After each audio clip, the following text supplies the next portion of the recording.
Hey everyone, today's story is about inseparable kids on heartbreaking hospital beds with our hero Patch approaching a girl. Patch felt as if wrapped in fog, unable to smile, yet knowing emotion spread, he stifled his inner pain.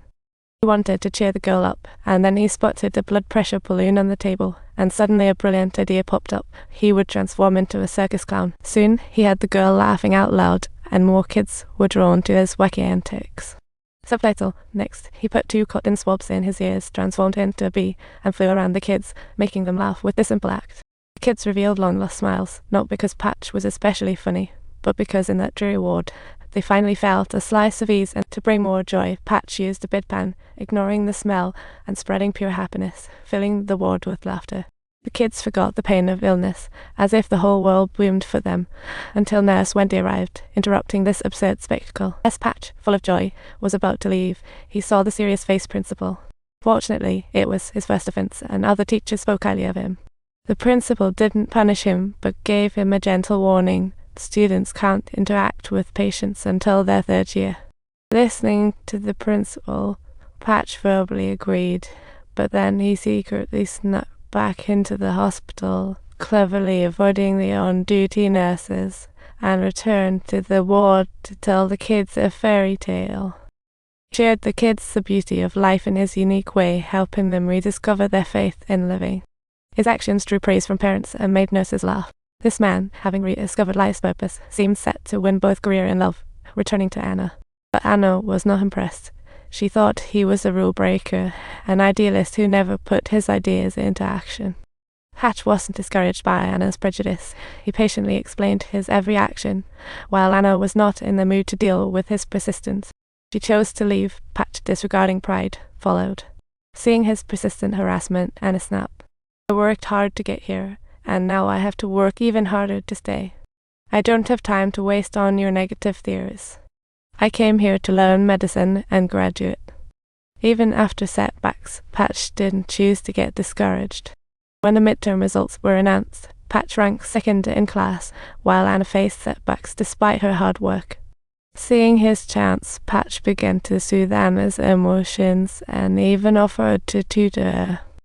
However, Anna's view of him gradually changed, and they talked about studies, where she said her favourites were those blue-covered books.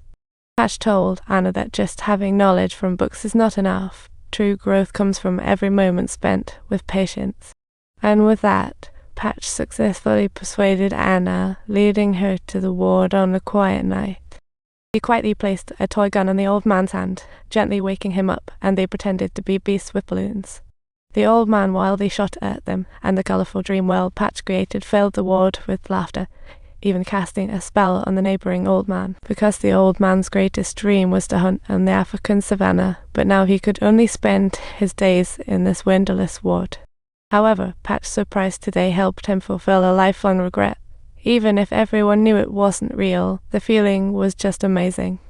Patch asked the old man in the next bed if he had any wishes to fulfill, and the man's wish warmed everyone's hearts. He had always loved his mom's spaghetti since childhood, and his biggest wish was to take a bath in a bathtub full of spaghetti. Seeing the hopeful look in the old man's eyes, Anna was deeply moved by the scene, and on the way home, she praised Patch. She believed Patch's actions had significant meaning and began to reevaluate him. Hearing Anna's compliments, Patch felt the moment was right and couldn't help but start confessing.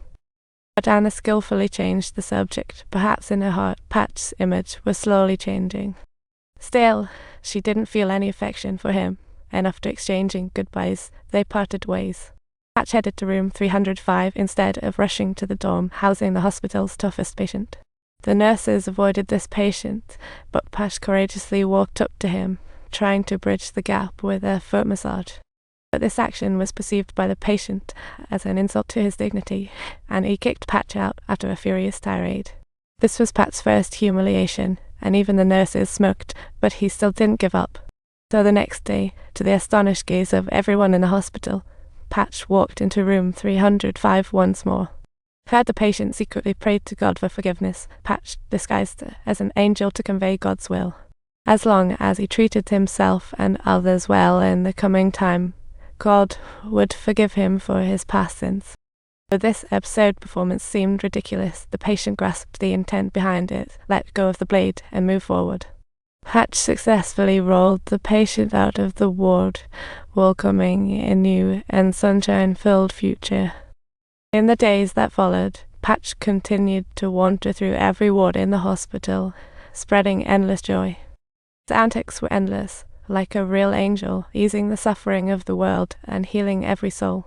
But one day, while he was playing on a hospital bed, the principal suddenly appeared, and facing the principal's questioning, Patch could only awkwardly explain his actions.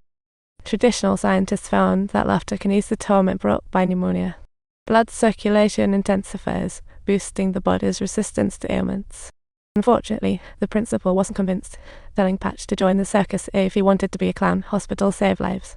You need professional knowledge and a wealth of medical experience. The principal questioned Patch's antics in the hospital. Forget not to subscribe.